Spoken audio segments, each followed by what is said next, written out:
And we back with another video. I know I said I wanted to get you guys videos every other day. I didn't know what I wanted to record Thursday. I was gonna record yesterday. No, I was gonna record Monday because I found an idea. But then I had gotten sniffles.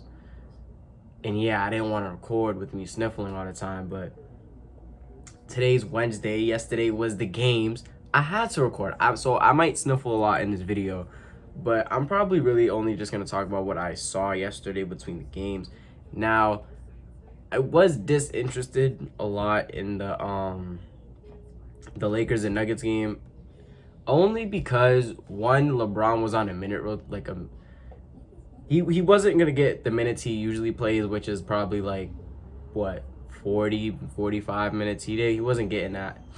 I think they capped him off at 30 to 32, or he played 29, I forget. But he didn't play that many minutes. And in the first quarter, the Nuggets went out in a huge lead. The second quarter is where the Lakers really cut back into the lead, and I think they got it to single digits before half, if I remember correctly. I think they got it to single digits before half. Third quarter came around. They started off the quarter terrible. And then the third quarter, like the end of the third quarter, they started making a little run. And then the fourth quarter is where they lost it. And it was really, everyone knew once the fourth quarter hit, like after like 3 minutes after you just watching the game, the Lakers weren't winning this game. But I think obviously with the minute restriction, they didn't have Vando on their bench like usually. Their team wasn't healthy. The Nuggets were healthy. So obviously we have to play that into effect. But the offense for the Lakers looked a little shaky. Again, they didn't have everybody, and they had LeBron in a minute restriction. They can't really run their true offense yet. But they have their starters, so we're not going to sit here and make a bunch of excuses for the Lakers. They had their starters, so they know they can run a couple offenses with the starters. But without LeBron in the lineup, it looked very scary for the Lakers just all around. It didn't look right. I think with LeBron on the floor, they were a plus something with the +5 to +10, and when he was off the court, they were like -12. Now, for some people that don't get the plus minus, basically for a player's plus minus, it's if that person's in the game, if they're plus, that means when they're in the game, they're winning most of the time. Like they're outscoring the other team, and when they're off the court, they're obviously not scoring, they're getting beat. So when I say LeBron had a +12 or something like that, when he was on the court, they were basically outscoring the Lakers, the Nuggets almost every single time. When they were off the court, they kept getting beat. Now, I didn't know, obviously I know the Nuggets were they're that good. We all know this. I didn't think their set offense was going to be the same without Bruce Brown and the good, obviously their bench really didn't do much, and that's probably the scary part. They lost Bruce Brown, who was their main guy off the bench, so now Christian Braun and the rest of them are going to have to start stepping up. The Nuggets bench scared me, but it was just one thing that they kept running in the fourth quarter that caught my eye. I saw it every play, so it definitely caught my eye. But so they like operating with Jokic with the ball. Obviously, I think we all know that they like him either the main ball handler in their pick and roll, or the guy setting the screen. They want to obviously have him active almost every single play on the offense end. But with this play, Jokic had the ball most of the time, and when I say most of the time, I basically mean all the time. He was starting with the ball for the play. So they had Jokic at the top of the key. They had Murray's kind of setting, I don't know if it's called a down screen, because I think a down screen when you cut back. I forget what the screen is called, but he set a screen for Caldwell Pope to come up. I forget what those screens are called. He came up around the screen. And now they have a DHO, dribble handoff, with Jokic, where he can come off and either have a catch and shoot three, which he's one of the best at in the league, or he could operate in the drive out or driving. I don't really know how to explain it. But the guy coming at him, if the guy guarding Jokic comes help. But I feel like it confuses defenses a lot because you don't really know what to do with that. You can have Murray do a slip screen, which I saw him do, and Jokic put it on a pinpoint pass.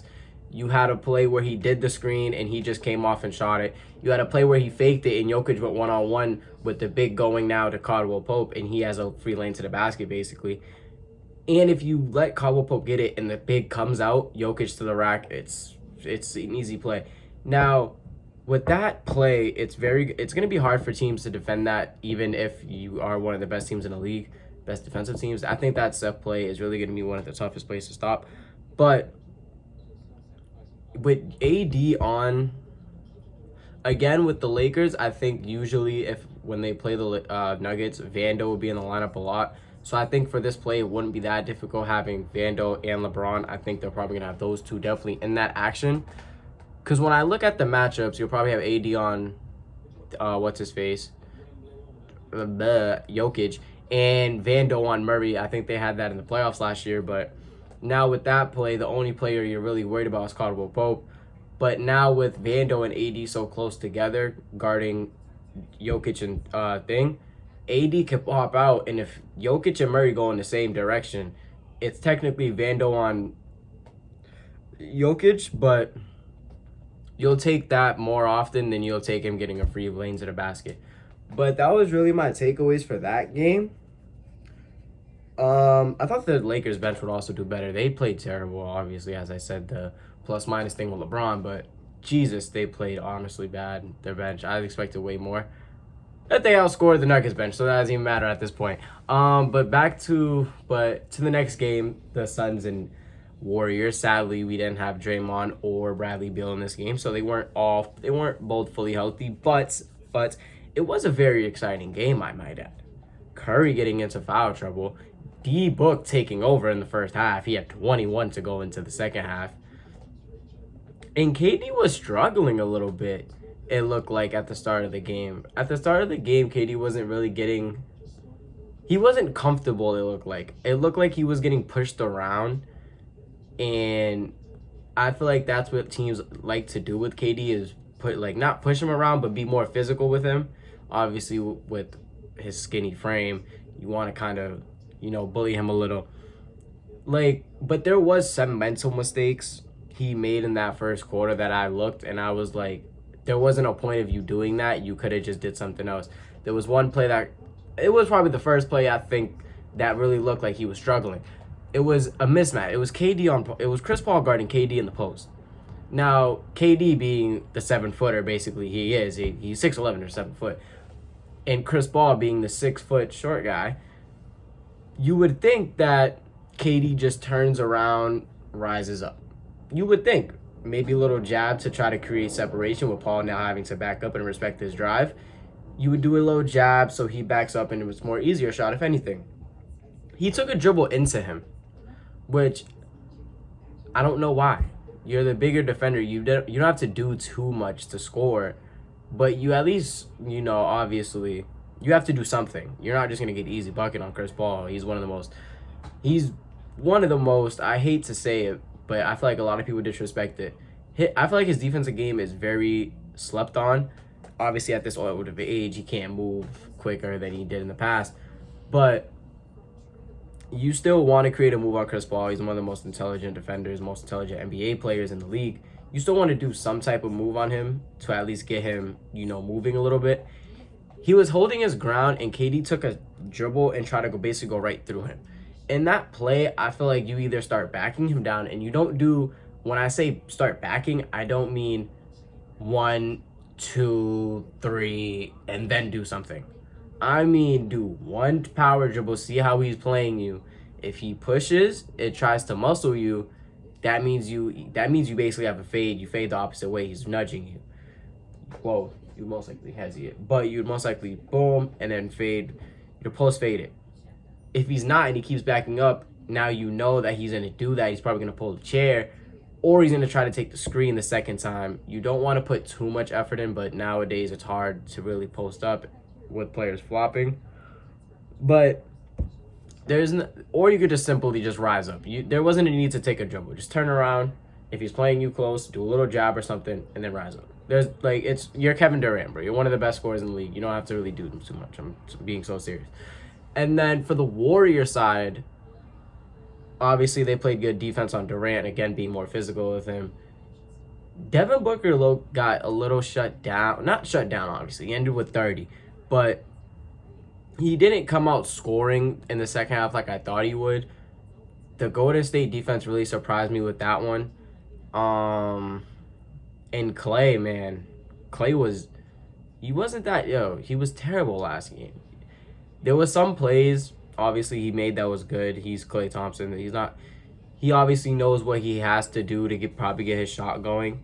Like, usually players that mess up with threes, if they're not that smart with it, they'll just keep chucking it up until it goes in once in a while. But there was times when Klay Thompson would just try to get a mid-range shot or get to the free throw line and just get his shot going that way. But nothing was really falling for him. And I think if shots fall for him, that game is a whole different story. The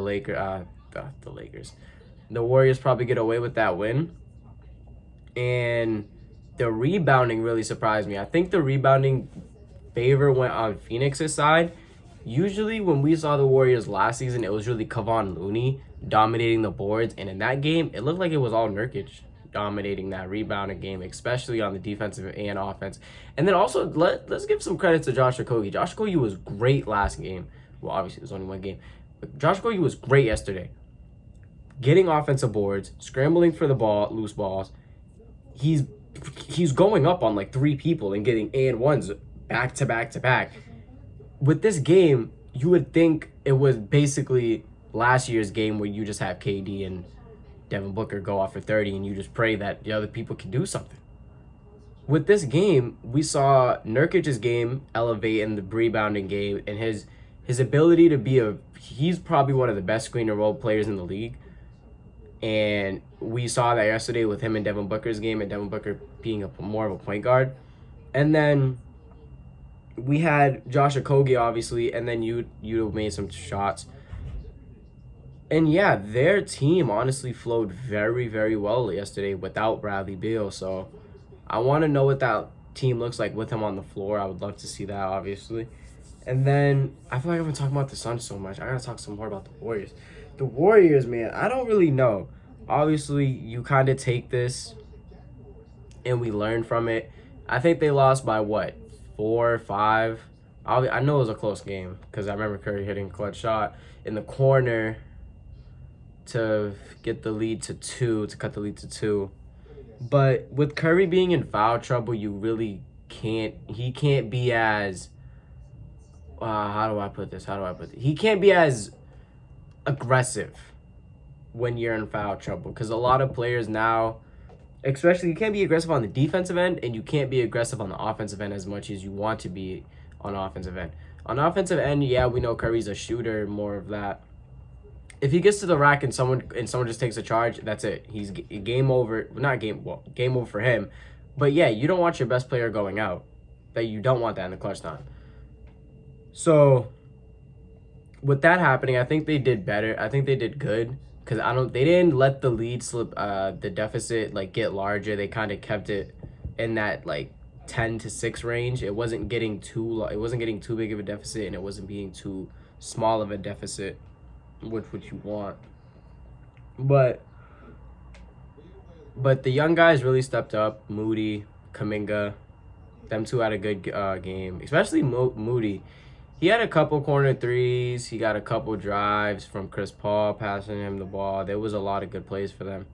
But obviously we know who won those 2 games, and I think that's pretty much all I have. I feel like I've been just chatting these past couple of minutes, but hopefully you guys did enjoy what I said in those past couple of minutes, because I feel like I was rattling off a little bit, but we're just gonna rock with that. I think we have the whole other side of the NBA playing today, so I will be tuning into at least 4 games today, which I can't tell you how excited I am. I feel like I'm a football guy, just sitting down and watching football on Sunday. I'm a basketball guy doing this. But yeah, I just can't wait to watch those games. How I missed NBA basketball. I missed this so much. But I think that's all I got for today. I'll probably get a video out for you guys tomorrow again, because I definitely want to talk about the Celtics that are going to be playing tonight. But yeah, I'm going to catch y'all. Peace.